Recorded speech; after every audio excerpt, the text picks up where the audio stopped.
प्रभु परमेश्वर का धन्यवाद हो आज के सुंदर दिन के लिए कि प्रभु ने हमें अवसर दिया कि आज प्रातःकाल में हम अपने घरों में अपने परिवारों के साथ प्रभु की आराधना उसकी स्तुति कर सकें।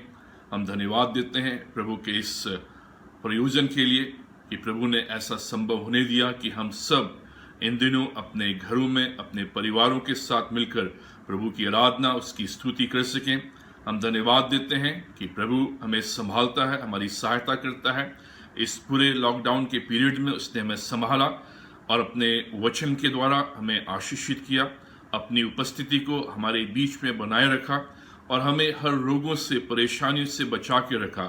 आज प्रातःकाल में जब हम अपने घरों में अपने परिवारों के साथ प्रभु की आराधना करने के लिए मिले हैं तो हम प्रभु को धन्यवाद देना चाहते हैं और उसकी बढ़ाई करना चाहते हैं। और आज जब हम उसके वचन को सुनते हैं, अपने कानों को खोलें, अपने मनों को खोलें, जिससे प्रभु अपने वचन के द्वारा हमसे बातचीत कर सके।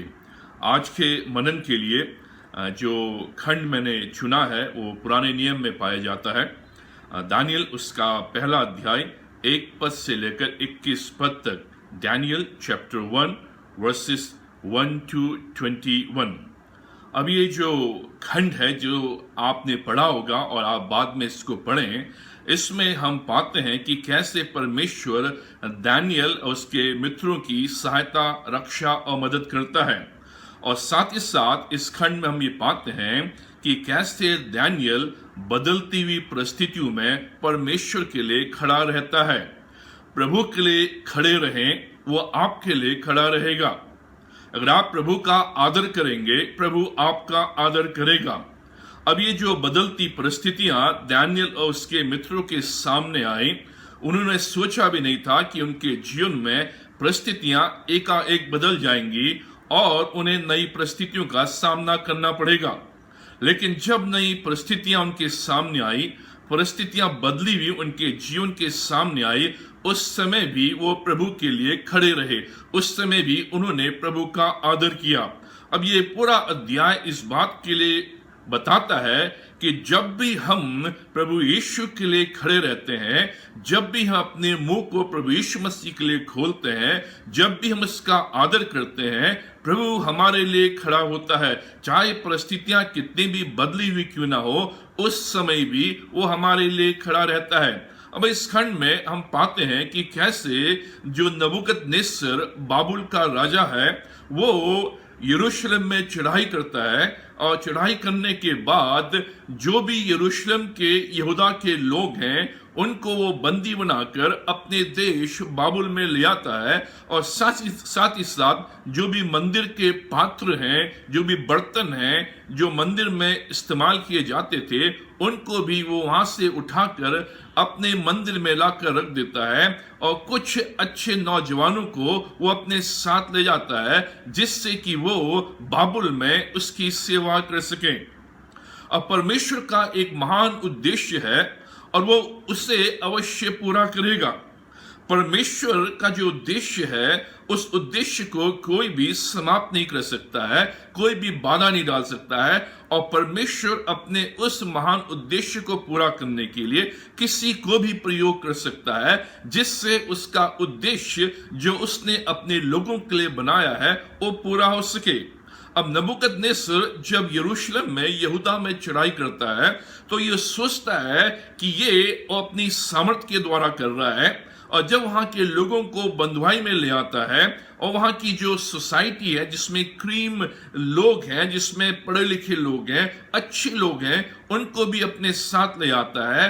और जो परमेश्वर का भवन यरूशलेम में था, वहां जो भी परमेश्वर के भवन में बर्तन पाए जाते थे, पूजा के लिए जो भी सामग्री इस्तेमाल की जाती थी, उनको भी वो वहां से उठा कर ले आया और आकर उसने अपने देवी देवताओं के मंदिर में रख दिया। अब वो सोच रहा था कि वो ये कार्य कर रहा है, वो अपनी सामर्थ के द्वारा, अपनी शक्ति के द्वारा ये कार्य कर रहा है, लेकिन उसे मालूम नहीं कि परमेश्वर अपने उद्देश्यों को नबूकदनेस्सर के द्वारा करा रहा है। और परमेश्वर नबूकदनेस्सर को प्रयोग करता है जिससे कि जो यहूदा के लोग हैं बाबुल में बंधुआई होकर आ जाएं, और जो दानियल उसके मित्र हैं बंदी बनकर बाबुल में आ जाएं, और जो भी परमेश्वर के भवन में जो सामग्री है वो भी बाबुल देश में आ जाए। अब नबूकदनेस्सर के विषय में हम पहले पद में पाते हैं कि वो कैसे यरूशलेम पर चढ़ाई करता है। अब जो दूसरा पद है उसमें स्पष्ट बताया गया है कि परमेश्वर ने उसके हाथ में कर दिया, परमेश्वर ने ये अनुमति दी, परमेश्वर ने उसे ये करने दिया कि वो यरूशलेम पर चढ़ाई कर ले और वहां के जो लोग हैं परमेश्वर के लोग उनको बंधुआई में ले ले, और जो भी भवन में सामग्री रखी है पात्र रखे हैं उनको परमेश्वर ने उसके हाथों में कर लिया। यह परमेश्वर का कार्य है, परमेश्वर ने किया, और परमेश्वर अपनी एक बड़ी योजना को नबूकदनेस्सर जो अन्य जाति राजा है लेकिन अपने लिए अपने लोगों के लिए वो करना चाहता है। अब यहां पर न केवल वो जो सामग्री है जो लोगों को है वो ले गए, लेकिन लिखा है तीसरे और चौथे पद में कई प्रतिष्ठित लोगों को भी नबूकदनेस्सर बंधुआई में ले गया, और उनमें से जो लोग थे दानियल था, हननिया था, मिशाएल था, अजरिया था। ये सारे यहूदी थे जो दिखने में अति सुंदर थे, निर्दोष थे, सब प्रकार की बुद्धि से परिपूर्ण थे, ज्ञान में निपुण थे, विद्वान थे। इनको भी वो बंदी बनाकर ले गया। अब जो परमेश्वर के लिए खड़ा रहता है परमेश्वर उसके लिए खड़ा रहता है।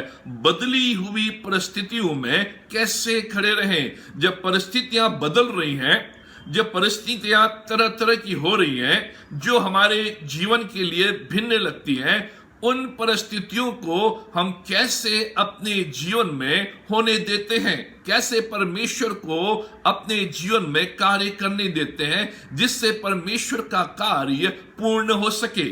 अब ये खंड इस बात को बताता है कि परमेश्वर के लिए खड़ा रहना और उसके लिए बोलना, तो परमेश्वर भी आप ही हमारे लिए खड़ा रहेगा। God honors those who honor him। जो परमेश्वर का आदर करते हैं परमेश्वर उनका आदर करता है।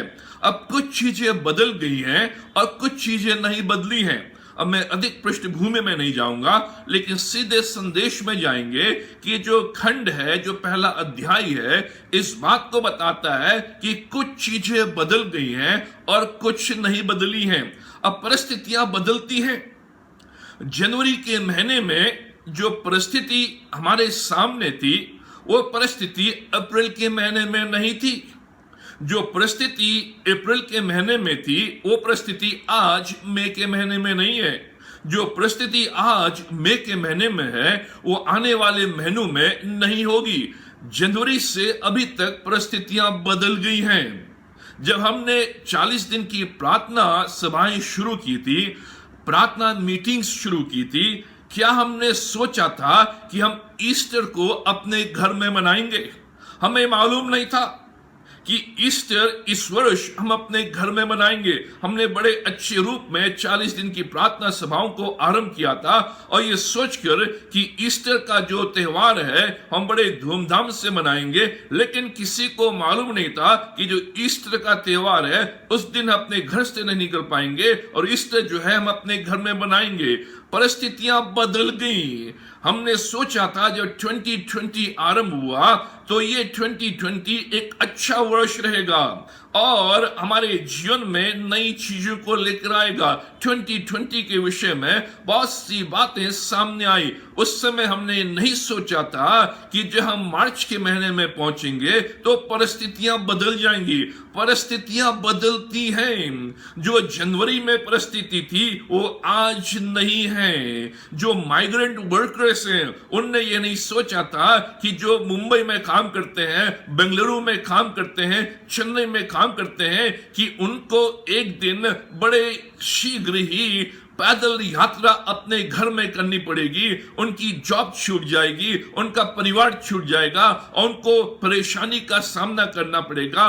उनको नहीं मालूम था कि परिस्थितियां बदल गई हैं।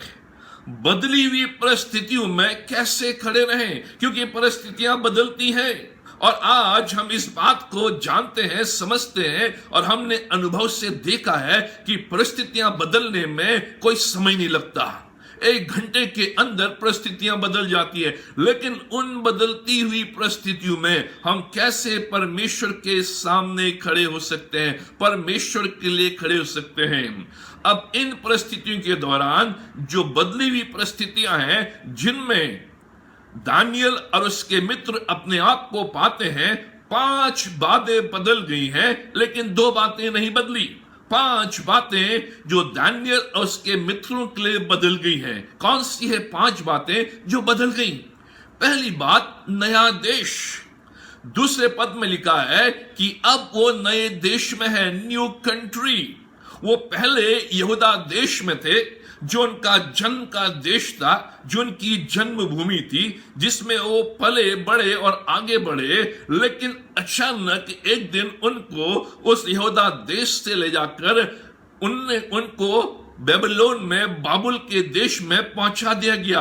अब ये जो पहला समूह था 605 बीसी में नबूकदनेस्सर के द्वारा यहूदा से लोगों को ले जाकर बाबुल में, बेबीलोन में ले जाया गया। यरूशलेम से बेबीलोन, यरूशलेम से बाबुल। अब वो नए देश में है। अब वो अपने देश यहूदा में नहीं है, अपने लोगों के बीच में नहीं है, उस देश की जो वातावरण है उसमें नहीं है, लेकिन वो अब नए देश में है, जिसके बारे में उन्होंने सुना तो था, लेकिन कभी उससे देखा नहीं था, कभी अनुभव नहीं किया था। आज वो एक नए देश में है। इसलिए एक गाना लिखा गया है, बाबुल की दुआएं लेती जा, जा तुझको सुखी संसार मिले। ये गाना यहां से आया क्योंकि अब वो बाबुल के देश में है और वहां उनके लिए प्रार्थना की जा रही है कि वो सुखी रहे। बेबीलोन, बाबुल आज के मैप में, आज के नक्शे में इराक है।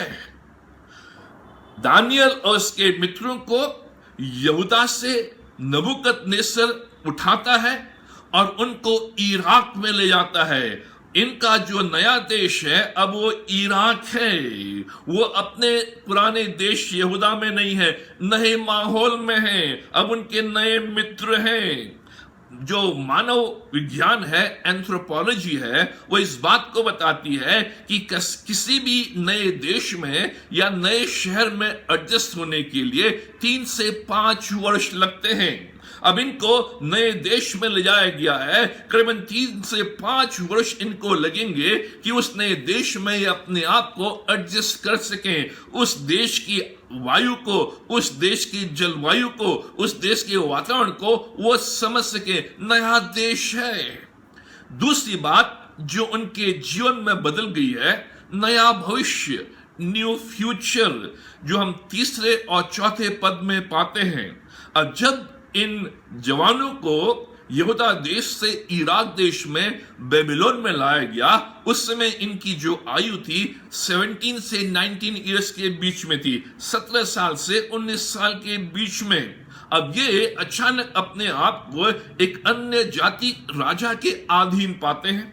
अभी तक जो यहूदा में जिसके अधीन ये थे, वो परमेश्वर की ओर से ठहराया हुआ राजा था। ये यहूदा का राजा था, उनकी जाति का राजा था, उनका अपना राजा था, जिसको अब जानते थे, जिसको पहचानते थे। लेकिन अब जब वो नए देश में आ गए हैं, उनका नया भविष्य है, क्योंकि अब वो अपने आप को एक अन्य जाति राजा के अधीन पाते हैं। अनिश्चितता उनके सामने, उनका भविष्य अब अंधकार में, अनसर्टेनिटी। परमेश्वर 17 से 19 साल तक हम यहूदा देश में रहे, हमने अपनी पढ़ाई की, हम अपनी नौकरी कर रहे थे, हमें नौकरी मिलने वाली थी, हम आगे बढ़ने वाले थे, लेकिन अचानक हमें वहां से तोड़ दिया गया और इस नए देश में ले आया गया, जहां हमें मालूम नहीं हमारा भविष्य क्या रहेगा, कैसा रहेगा। कार्य के संबंध में हमारा भविष्य क्या रहेगा, आमदनी के संबंध में हमारा भविष्य क्या रहेगा, आर्थिक संबंधी बातों में हमारा भविष्य क्या रहेगा। परमेश्वर परमेश्वर यहाँ हमारे व्यवसाय के संबंध में क्या भविष्य है,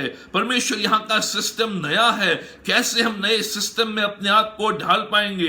अभी तक तो हम अपने शहर में, अपने देश में एक नई जॉब कर रहे थे, लेकिन वो जॉब से छूट गई। अब हम यहाँ आए हैं, हमें अब कैसी जॉब मिलेगी, हमारा कॉलेज कैसे होगा। हम कॉलेज में थे और एकाएक हमें यहाँ लाया गया और हमारी कॉलेज की पढ़ाई छूट गई। अब कैसे अपने कॉलेज को पूरा करेंगे, हमारी नौकरी का क्या होगा।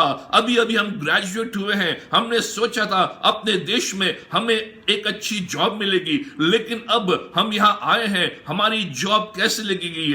आज सब लोग भविष्य को लेकर चिंतित हैं। जैसे दानियल और उसके मित्र उस नए देश में अपने नए भविष्य को लेकर चिंतित हैं, अपनी नौकरी के संबंध में, आर्थिक बातों के संबंध में, कॉलेज के संबंध में, अन्य अन्य बातों के संबंध में। परमेश्वर हमारा विवाह कैसे होगा, हमें कैसे जीवन साथी यहां मिलेगी, क्योंकि यहां तो अन्य जाति लोग हैं। आज सब लोग अपने भविष्य को लेकर चिंतित हैं, क्योंकि आज जो कोरोना वायरस ने उसने पूरी इकोनॉमी को डामाडोल कर दिया है। पूरे संसार में आज जो बात हो रही है वो इकोनॉमी की हो रही है, आर्थिक व्यवस्था की हो रही है। सारे देश कह रहे हैं कि हमारी इकोनॉमी जो है डामाडोल हो गई है, अच्छी इकोनॉमी नहीं है, कंपनीज बंद हो गए हैं, जो भी कार्यकर्ता हैं, वर्कर्स हैं, उनको हटा दिया गया है। जो भी माइग्रेंट वर्कर्स हैं वो कह रहे हैं कि हम वापस अब हम अपने उस प्रदेश में नहीं जाएंगे जहां हम कार्य करते थे। इकोनॉमी जो है डामाडोल है, जॉब की संभावना नहीं है, बहुत से लोगों को जॉब से हटा दिया गया है और वो अब उस जॉब को नहीं पा सकते हैं, नई जॉबों की तलाश में है। कॉलेज बीच में छूट गया है। परमेश्वर अब कैसे हम कॉलेज पूरा करेंगे, कब हमारे एग्जाम्स होंगे। आज जो बातचीत है सोशल डिस्टेंसिंग की, जो पूरी परिस्थिति है बदल गई है। भविष्य में हम कैसे सोशल डिस्टेंसिंग रखेंगे। वास्तविक रूप में यह फिजिकल डिस्टेंसिंग है, शारीरिक दूरी, एक दूसरे के साथ जो माहौल, जिस माहौल में हम रहते हैं उस माहौल में हम बड़े सट के चलते हैं, एक दूसरे से मिलकर चलते हैं, गले लगते हैं, हाथ मिलाते हैं, लेकिन अब वो परिस्थिति बदल गई। भविष्य में हम कैसे अपने मित्रों से मिलेंगे। एजुकेशन जो सिस्टम है वो पूरा बदल गया है। कैसे अब आगे की एजुकेशन होगी, ऑनलाइन एजुकेशन वो कैसे हम देखेंगे।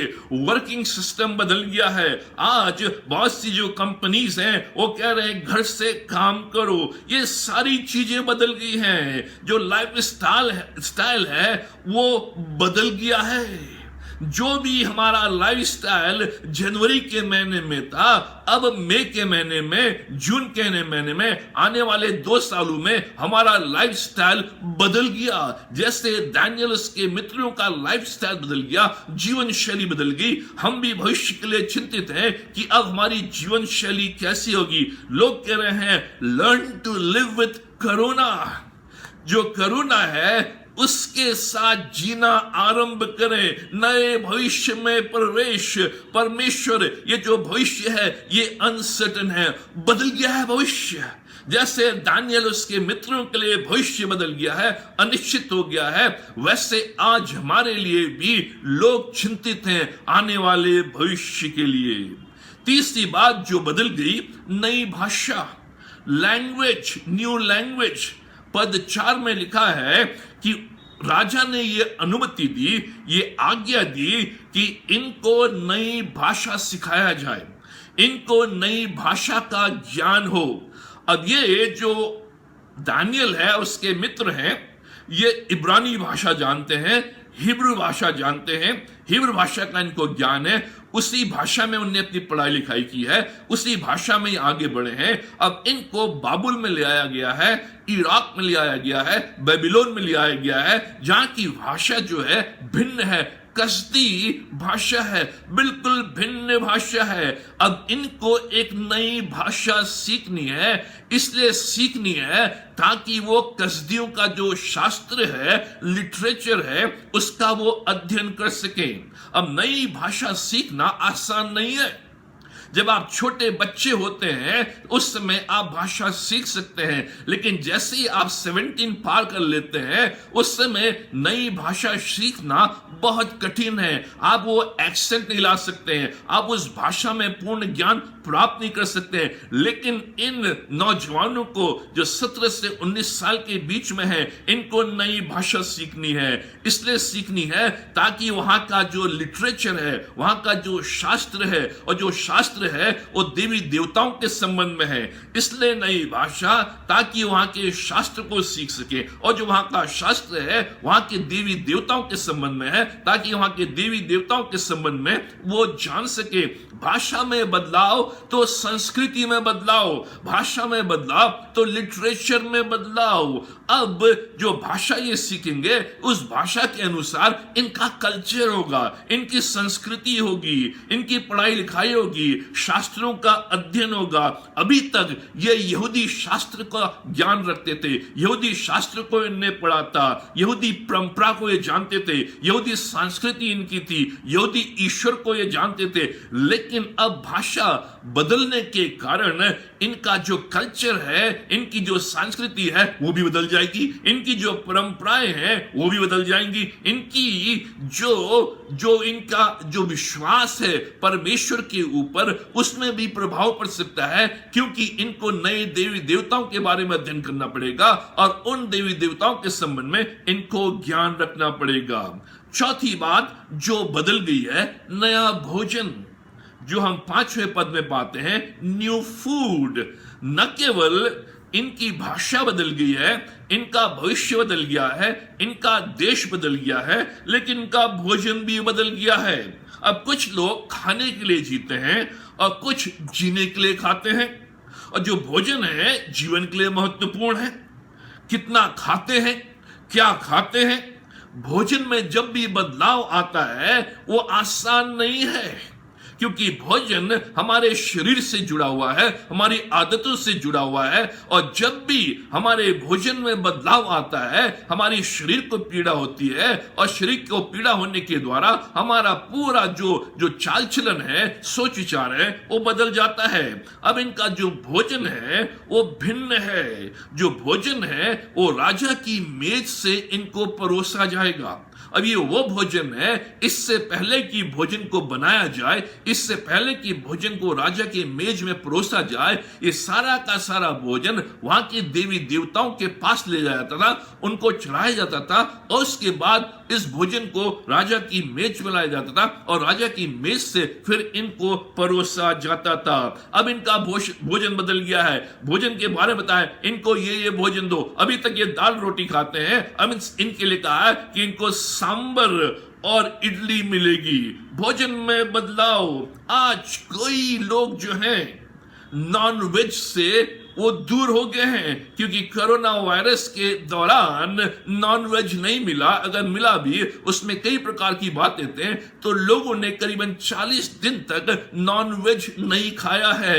उनकी भोजन की जो आदत है वो बदल गई है। नशीले पदार्थ इनको देने के लिए बोला गया, उनने कहा हम नहीं लेंगे नशीला पदार्थ भी। भोजन बदल गया है। 5वीं चीज जो बदल गई, नए नाम, न्यू नेम्स। 6 और 7 पद में हम पाते हैं अब उनके नए नाम हो गए हैं। दानियल का जो नाम है अब बेलतशस्सर रख दिया गया है। दानियल का मतलब है गॉड इज माई जज, परमेश्वर मेरा न्यायी है। अब उसको जो बाबुल का नाम है वो दे दिया गया है, जिसका अर्थ है keeper of the treasure of Bel. जो बेलतशस्सर है उसका मतलब है एक देवता का नाम, उसे बाबुल के एक देवता का नाम दे दिया है, नाम का अर्थ बदल गया है। बेलतशस्सर उसे कहा गया है। हनन्याह जिसका यहूदी नाम है, जिसका अर्थ है the grace of the lord, प्रभु का अनुग्रह, उसका नया नाम रख दिया है शद्रक। शद्रक का मतलब है इंस्पिरेशन ऑफ द सन। जो कसदी लोग जो सूर्य की पूजा करते थे वो नाम इसे दे दिया गया है। मिशाएल जिसका यहूदी नाम है उसका अर्थ है ही that is the strong god, सामर्थी परमेश्वर। उसको नया नाम दे दिया गया है मेशक। मेशक का मतलब है शेख देवी में से एक देवता है जिसका नाम उसे दे दिया गया है। अजरिया जो यहूदी नाम है जिसका अर्थ है the lord is a help, प्रभु सहायक है, उसका नाम अबेदनगो रख दिया गया है। Servant of the shining fire, आग पूजा जो समय होती है उस संबंध में उसका नाम रख दिया है। इन चारों के नाम बदल दिए गए हैं, इनके नए नाम रख दिए गए हैं, ऐसे नाम रख दिए गए हैं जो ये स्वयं नहीं पुकार सकते हैं, उनको प्रोनाउंस नहीं कर सकते हैं। ऐसे नाम रख दिए हैं कि इनको अपने ये नाम याद नहीं है। नाम एक व्यक्ति की पहचान होती है, आइडेंटिटी होती है। जो आपका नाम है वो नाम आपको आपकी आइडेंटिटी देता है, आपकी पहचान देता है। जब नाम बदल जाते हैं तो पहचान बदल जाती है, आइडेंटिटी बदल जाती है। इसलिए इन व्यक्तियों के नाम बदल दिए गए जिससे कि इनकी आइडेंटिटी बदल जाए, इनकी पहचान बदल जाए। उनको दूसरे नामों से पुकारा जा रहा है, उनको खुद अपने नए नाम याद नहीं है, उन नामों को वो स्वयं पुकार नहीं पा रहे हैं, प्रोनाउंस नहीं कर पा रहे हैं। अगर आपका नाम कोई ठीक से ना ले तो आपको क्रोध आ जाता है और बोलते हैं कि मेरा नाम ठीक से लो। ये इनके साथ हो रहा है, सब कुछ बदल गया है। दानियल इन बदलती हुई परिस्थितियों में तू अपने परमेश्वर के लिए कैसे खड़ा रहेगा? तेरे सामने नई परिस्थितियां हैं, सब कुछ बदल गया है, तेरी पहचान भी बदल गई है। तेरा परमेश्वर जो वहां उनने दिया है वो बदला हुआ परमेश्वर है। भविष्य बदल गया है, देश बदल गया है, भोजन बदल गया है, सारी चीजें बदल गई हैं। इस बदलती हुई परिस्थिति में तू कैसे परमेश्वर के लिए खड़ा रहेगा? जैसे तू यहूदा देश में अपने यहोवा के लिए खड़ा था, क्या उसी प्रकार से आज भी इस बदलती हुई परिस्थितियों में अपने परमेश्वर यहोवा के लिए खड़ा रहेगा? ये दानियल के सामने प्रश्न, ये दानियल के सामने चुनौती, और यही चुनौती आज हमारे सामने है। इन बदलती हुई परिस्थितियों में हम कैसे परमेश्वर के लिए खड़े रहेंगे? क्या हम परमेश्वर के लिए उसी रूप में खड़े रहेंगे जब परिस्थितियां नहीं बदली थी? आज बदलती हुई परिस्थितियों में हमारा जो दृष्टिकोण परमेश्वर के प्रति है वो कैसा है? क्या हम चर्च नहीं जा रहे हैं लेकिन फिर भी बराबर परमेश्वर की आराधना अपने घरों में कर रहे हैं, बराबर परमेश्वर की प्रार्थना अपने घरों में कर रहे हैं, बराबर परमेश्वर का नाम ले रहे हैं? इन बदलती हुई परिस्थिति में जब कोई आपको देख नहीं रहा है उस समय आप परमेश्वर के लिए कैसे खड़े? ये एक प्रश्न, ये चुनौती। 5 चीजें बदल गई हैं लेकिन 2 चीजें नहीं बदली, 2 बातें नहीं बदली। पहली बात जो नहीं बदली, दानियल की आज्ञाकारिता, ओबीडियंस। दानियल की वही आज्ञाकारिता जैसे वो यहूदा देश में पिछले 19 वर्षों तक अपने परमेश्वर के प्रति आज्ञाकारी रहा, अपने परमेश्वर के प्रति ओबीडिएंट रहा, अपने परमेश्वर का कहना माना, वैसे ही अब 19 वर्ष के बाद जब वो नए देश में आ गया है सब कुछ बदल गया है, लेकिन उसकी आज्ञाकारिता नहीं बदली, उसका भरोसा परमेश्वर के ऊपर नहीं बदला, उसका जो मन परमेश्वर पे लगा हुआ था वो नहीं बदला, उसकी आंखें परमेश्वर पर अभी भी लगी हुई हैं, उसकी दृष्टि परमेश्वर पर अभी भी लगी है, उसकी आज्ञाकारिता में कोई भी बदलाव नहीं। जैसा वो यहूदा देश में आज्ञाकारी अपने यहोवा के लिए था वैसा आज भी परमेश्वर यहोवा के लिए वो इराक देश में है। लिखा है पहला अध्याय उसके 8वें पद में, जब उसके सामने भोजन लाया गया और जो भोजन का जो प्रधान था उसने कहा राजा की ओर से यह आज्ञा मिली है कि तुम राजा की मेज का भोजन खाओगे जो मांसाहारी है और जिसमें दाखमधु भी है और उसमें नशीला पदार्थ भी है, और ये जो भोजन है ये मूर्तियों के सामने पहले भेंट दिया गया है और उसके बाद फिर इस भोजन को परसा गया है। तो दानियल के लिए लिखा है कि दानियल ने अपने मन में ठान लिया, he resolved in his heart, कि वो राजा की मेज का भोजन नहीं खाएगा। इसलिए क्योंकि वो भोजन इससे पहले कि दानियल के पास आए, वो मूर्तियों के आगे उसे दिया गया है, उसके लिए प्रार्थना की गई है, वहां चढ़ाया गया है, उसके बाद दानियल के पास लाया गया। वो राजा की मेज के भोजन को खाकर अपने जीवन को अशुद्ध नहीं करेगा। लिखा है उसने अपने मन में ठान लिया, उसने कहा परमेश्वर चाहे कुछ भी हो जाए, जो आज्ञा तूने अपने वचन में दी है उन आज्ञाओं का पालन मैं करूंगा। उसने उस वचन को स्मरण किया जो लेवियोस था, उसके 11 अध्याय और 44 पद में लिखा है, अपने आप को पवित्र करो क्योंकि मैं पवित्र हूं, इसलिए तुम भी पवित्र बनो। उसने उस वचन को स्मरण किया जो भजन संहिता 119 में लिखा है, कैसे जवान अपने जवानी को शुद्ध करे परमेश्वर के वचन को धारण करने के द्वारा। उसने उस वचन को स्मरण किया जो 2 कुरिन्थियों 6 अध्याय 17 और 18 पद में लिखा है, अशुद्ध वस्तुओं को मत छो तो मैं तुम्हें ग्रहण करूंगा और तुम्हारा पिता होऊंगा और तुम मेरे बेटे और बेटियां होंगे। इस वचन को स्मरण किया और उसने कहा कि चाहे कुछ भी हो जाए, मैं अपने आप को इस भोजन से अशुद्ध नहीं करूंगा। His masters could change his name but not his nature। जो उसके स्वामी लोग थे बाबुल देश में, उन्होंने उसके नाम को तो बदल दिया लेकिन उसके स्वभाव को नहीं बदले। जब उसने अपने हृदय में ठान लिया कि मैं राजा की मेज का भोजन नहीं खाऊंगा, उसने अपने हृदय में प्रारंभिक विजय प्राप्त कर ली। दानियल ने अपने परमेश्वर यहोवा की आज्ञा को माना कि वो अशुद्ध वस्तुओं के द्वारा, अशुद्ध भोजन के द्वारा अपने आप को अशुद्ध ना करे। बहुत से लोग कहते हैं वो भोजन खाने में क्या होता, वो खा लेता, लेकिन दानियल जानता था कि वो भोजन वहां की मूर्तियों के आगे चढ़ाया गया है, उसके बाद उसके पास लाया गया है। वो मूर्तियों के पास चढ़ाया गया भोजन उसको वो लेता नहीं, उसमें से वो खाता नहीं, ताकि वो अशुद्ध ना हो जाए। हम देखते हैं फिर आगे कि कैसे दानियल और उसके जो मित्र हैं अपनी आज्ञाकारिता में बने रहे। 3 अध्याय में जो नबूकदनेस्सर है उसने एक बड़ी सोने की मूर्ति बनाई और सब लोगों को आज्ञा दी कि उस मूर्ति के सामने गिरकर दंडवत करें। पूरे देश में यह आज्ञा निकली है कि जो नबूकदनेस्सर की मूर्ति बनी है उस मूर्ति के आगे हर व्यक्ति दंडवत करे, गिरकर दंडवत करे।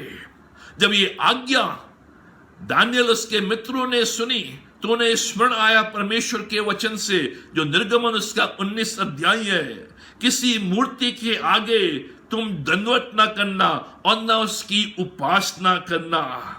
और जब ऐसा कहा गया, जो उसके 3 मित्र थे उनके खिलाफ ये कार्रवाई की गई कि जो 3 मित्र हैं इन तीनों ने तेरे मूर्ति की आगे झुककर गिरकर दंडवत नहीं किया।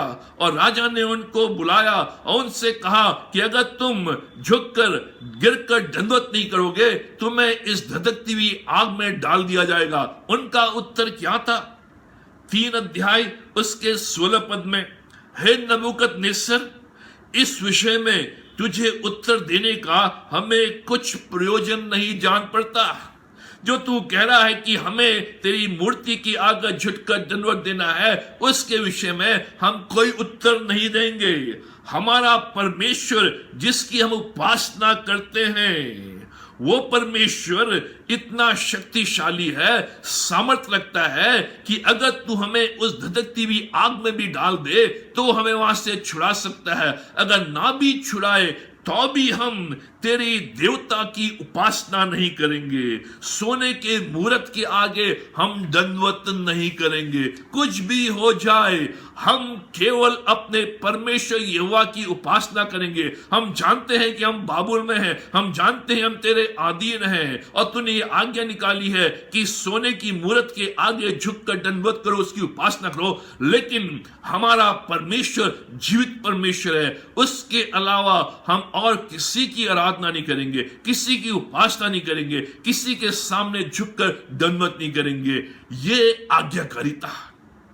फिर उसके बाद हम देखते हैं 6 अध्याय में कि जब ये आज्ञा निकाली गई कि जितने भी लोग उस पूरे देश में हैं वो केवल राजा से ही प्रार्थना करें, राजा से ही विनती करें और किसी दूसरे अन्य देवी देवता ईश्वर के आगे अपनी विनतियों को, प्रार्थनाओं को ना लेकर आए।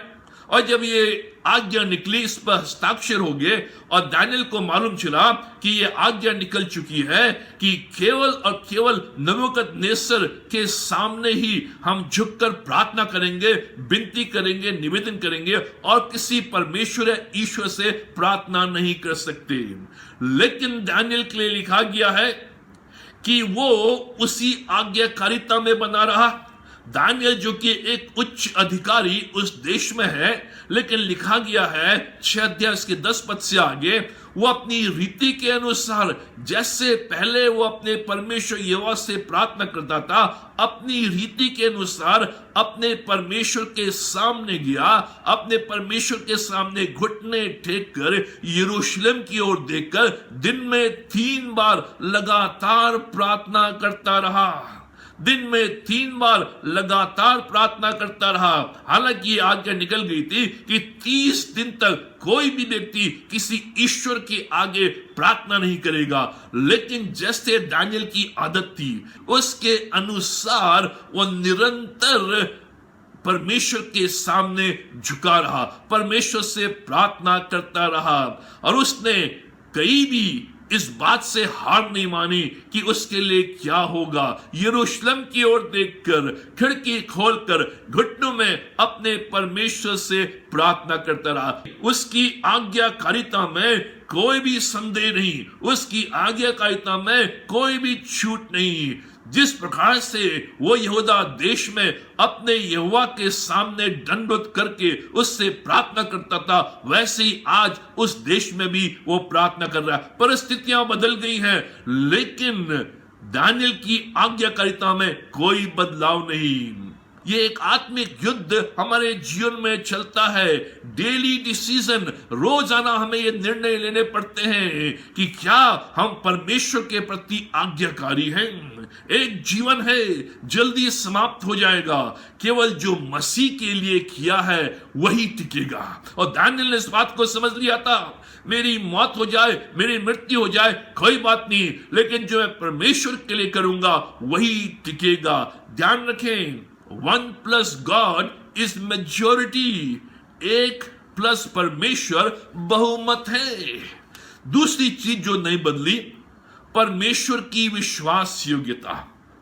वही परमेश्वर, दानियल की आज्ञाकारिता नहीं बदली और परमेश्वर की विश्वास योग्यता नहीं बदली, वही परमेश्वर।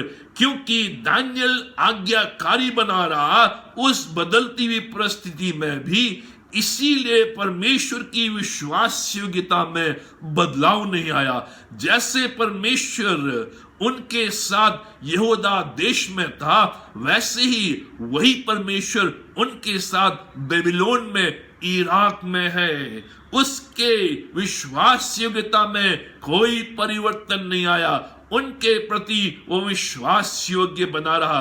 1 अध्याय उसके 9 पद से आगे हम पढ़ते हैं, जब राजा के जो हाकिम लोग थे दानियल के पास भोजन लेकर आए, दानियल ने कहा कि मैं ये भोजन नहीं खाऊंगा। वहां पर लिखा है 1 अध्याय के 9 पद में, परमेश्वर ने खोजों के प्रधान के मन में दानियल के प्रति कृपा और दया भर दी। जो खोजे थे, उनके प्रधान थे, जो भोजन की व्यवस्था रखते थे, उनको राजा के नियमों का पालन करना था, राजा के आदेशों का पालन करना था। और दानियल जो भी भोजन उसे दिया गया था उससे खाना था, लेकिन परमेश्वर ने उन खोजों के प्रधान के मन में दानियल के प्रति कृपा और दया डाल दी। और जब दानियल ने उनसे निवेदन किया तो उन्होंने दानियल की बात मान ली। परमेश्वर दानियल के प्रति विश्वास योग्य है क्योंकि दानियल आज्ञाकारी है। परमेश्वर ने खोजों के प्रधान के मन को बदल दिया। परमेश्वर हर एक से प्रेम करता है, लेकिन कई लोग हैं जो उसके प्रति विश्वास योग्य हैं, जो उसके प्रति आज्ञाकारी है, उनको वो अधिक फेवर देता है, उनको वो अधिक अनुग्रह देता है, उनके लिए वो खड़ा होता है, क्योंकि वो उसके लिए खड़े रहते हैं। 14 और 16 पद में पाया गया है कि 10 दिन के बाद जब इन चारों को देखा गया, क्योंकि दानियल ने उनसे निवेदन की थी कि 10 दिन का तुम हमें समय दो और 10 दिन तक हम केवल साग पात और पानी पिएंगे, और साग पात और पानी पीने के द्वारा अगर हमारे चेहरों में उदासी आए, अगर हम कमजोर हो गए, तब तुम खाना बदल देना। 10 दिन के बाद जब इनको चेक किया गया तो लिखा है 14 से 16 पद में, 10 दिन के बाद सबसे अधिक अच्छे और चिकने ये चारों दिखाई पड़े। हालांकि ये केवल साग पात और पानी ले रहे हैं, लेकिन 10 दिन के बाद जब सबको देखा गया, जो मांस खा रहे हैं, जो मदिरा पी रहे हैं, जो अच्छा भोजन खा रहे हैं, अच्छे रूप में रह रहे हैं, वो दानियल और उसके मित्रों से कमजोर पाए गए।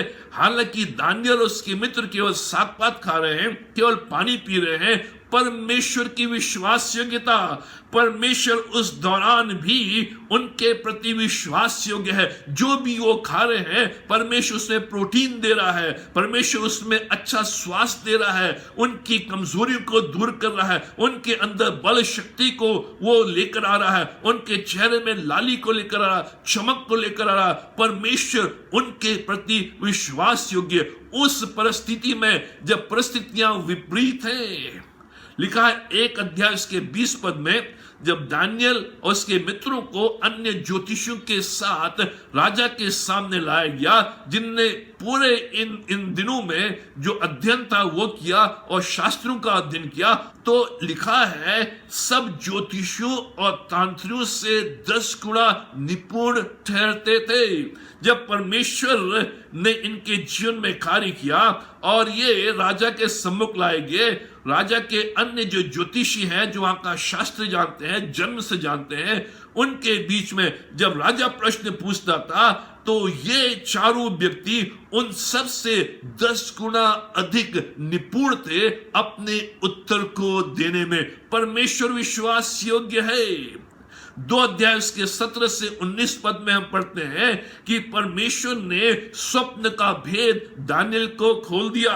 अब राजा नबूकदनेस्सर ने एक स्वप्न देखा और स्वप्न का भेद पाने के लिए उसने सारे लोगों को, जो उसके ज्योतिषी हैं, जो उसके विद्वान लोग हैं, जो उसके पंडित लोग हैं, उनको बुलाया, लेकिन किसी ने भी राजा के स्वप्न का अर्थ नहीं बताया।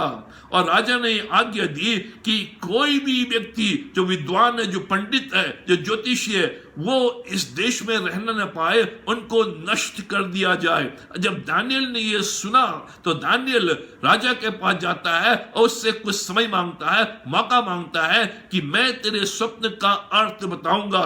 और दानियल अपने दोस्तों के पास आता है, मित्रों के पास आता है और उनसे कहता है कि हमारे सामने यह समस्या है, आओ हम प्रार्थना करें। और वो परमेश्वर से प्रार्थना करता है कि परमेश्वर मुझे इस स्वप्न का अर्थ बता। और लिखा है उस रात को परमेश्वर ने दानियल को नबूकदनेस्सर के स्वप्न का अर्थ बताया, उस स्वप्न का भेद बताया, और उस भेद को लेकर दानियल राजा के पास गया और राजा को वो भेद बताया। तो राजा इतना खुश हो गया, लिखा है 2 अध्याय उसके 46वें पद में, इतना सुनकर नबूकदनेस्सर राजा ने मुंह के बल गिरकर दानियल को दंडवत किया। जबरदस्त परमेश्वर की विश्वास योग्यता कि परमेश्वर ने दानियल को जो स्वप्न का भेद था उसको प्रकट किया, जिससे दानियल का मान सम्मान रहे, उस बदलती हुई परिस्थिति में वो आगे रहे, सबसे उच्च रहे। और जिस राजा ने ये आज्ञा निकाली थी कि उसका दंडवत करे, उसके सामने झुककर गिरकर उसका दंडवत करे, यहां पर लिखा है कि नबूकदनेस्सर राजा ने मुंह के बल गिरकर दानियल को दंडवत किया।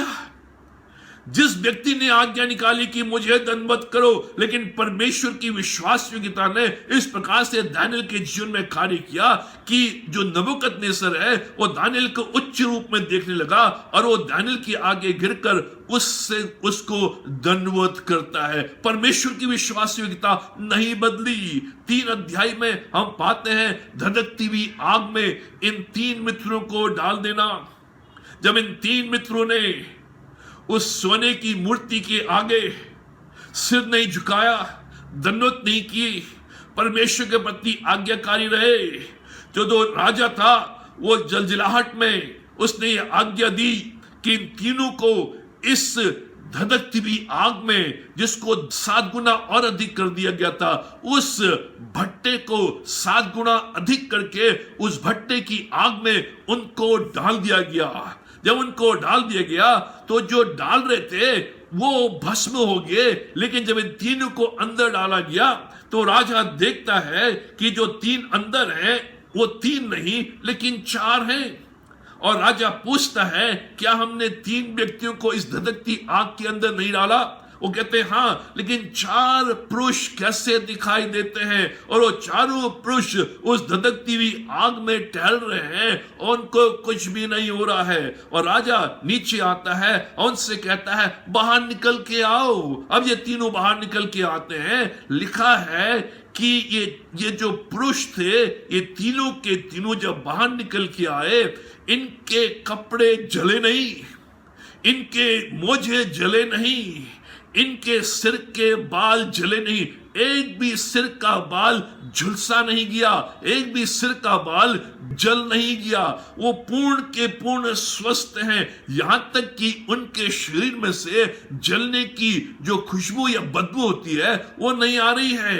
ये तीनों के तीनों सुरक्षित हैं। जिनने डाला वो जल गए, लेकिन जिनको डाला परमेश्वर ने उनको उस धधकती हुई आग में बचा कर रखा। स्वयं परमेश्वर उनके साथ टहल रहा है, उनका एक बाल भी नहीं जला।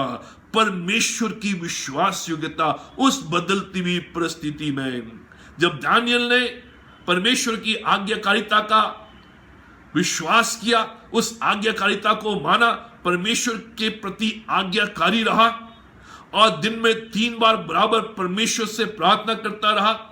किसी देवी देवता से प्रार्थना नहीं की, हालांकि उससे मालूम था कि अगर वो परमेश्वर से प्रार्थना करेगा उसको सिंहों की मान में डाल दिया जाएगा, और उसे सिंहों की मान में डाल दिया गया।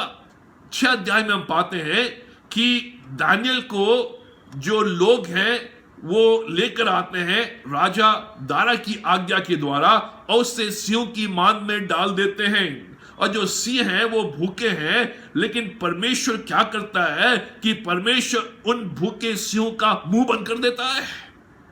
ये जो सिंह हैं ये भूखे हैं, जो लायंस हैं ये भूखे हैं, कोई भी चीज उनके सामने गिरती है ये तुरंत उसको झपट कर खा लेते हैं। लेकिन जब दानियेल को सिंहों की मान में डाला गया, परमेश्वर ने पहले से उन सिंहों से कह दिया था कि मेरा दास तुम्हारे बीच में आएगा और तुम उसकी देखरेख करना, जो भी सोने की व्यवस्था उसके लिए करना, और उससे तुम अपना बिस्तर दे देना, तुम बाहर दरवाजे में उसकी देखरेख करना, वो पूरी रात वहां रहेगा, उसको कोई चोट नहीं आनी चाहिए, उसे कोई दुख नहीं होना चाहिए, उसे कोई दर्द नहीं होना चाहिए, आराम से वो सोए।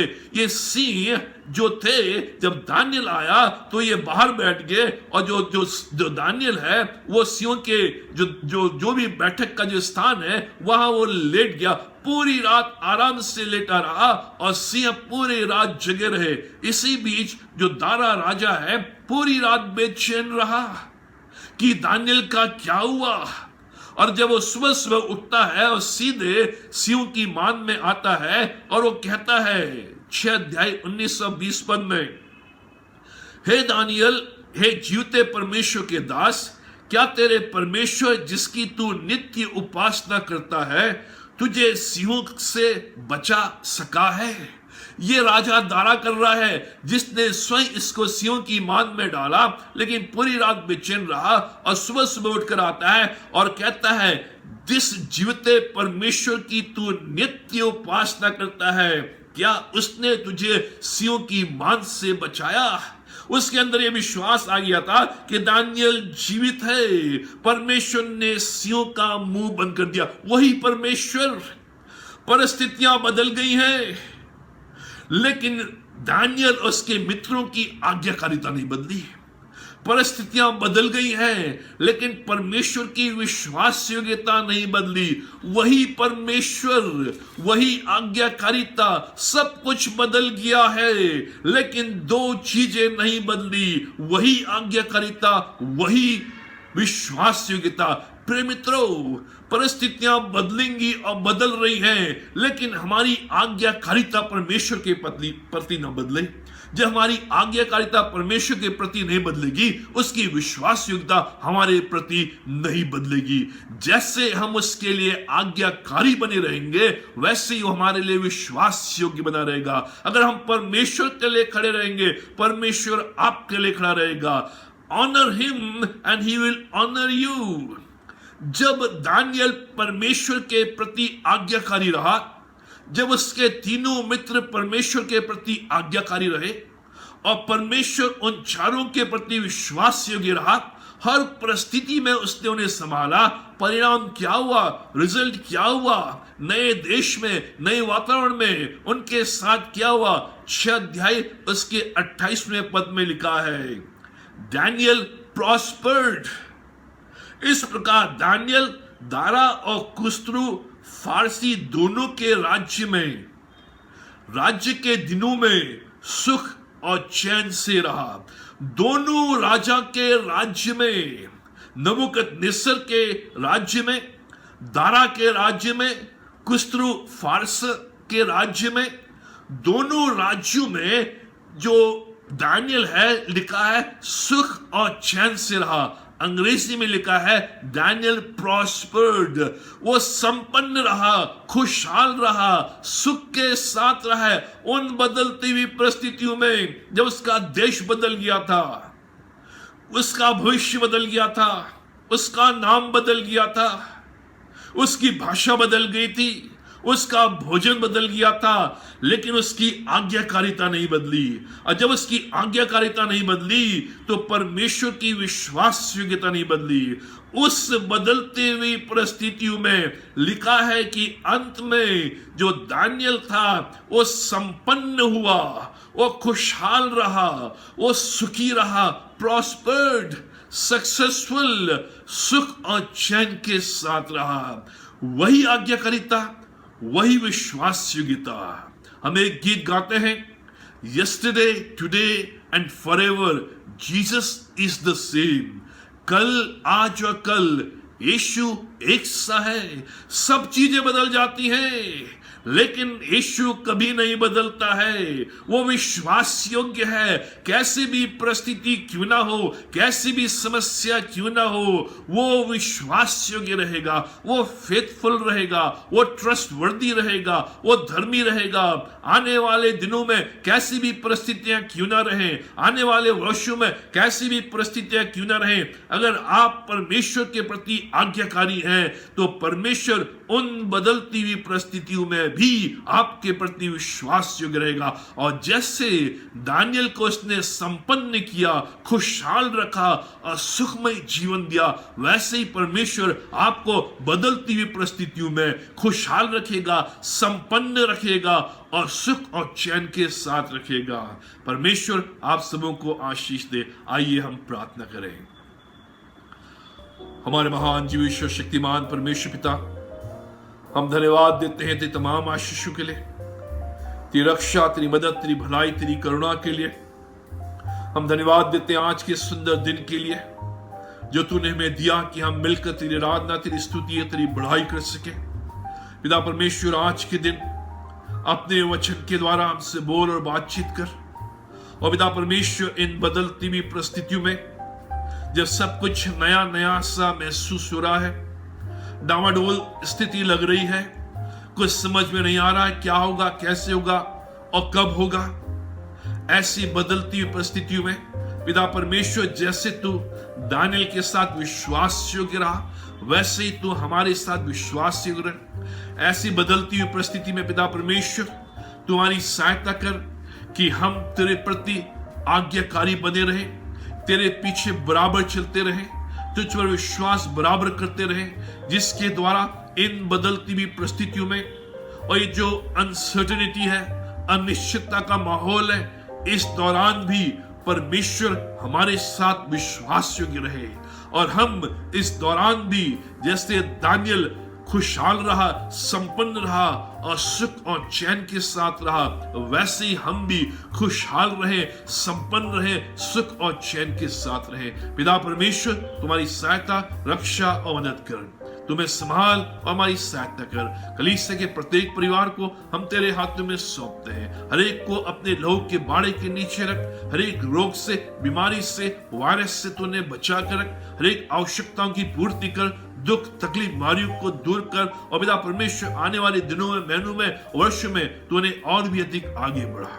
अपने जीवनों को तेरे हाथों में सौंपते हैं, आज के दिन को तेरे हाथों में सौंपते हैं। तेरी सामर्थ, तेरी सहायता हमारे साथ बराबर बनी रहे। ये सब कुछ अपने उद्धारकर्ता प्रभु यीशु मसीह के नाम में मांगते हैं, आमीन।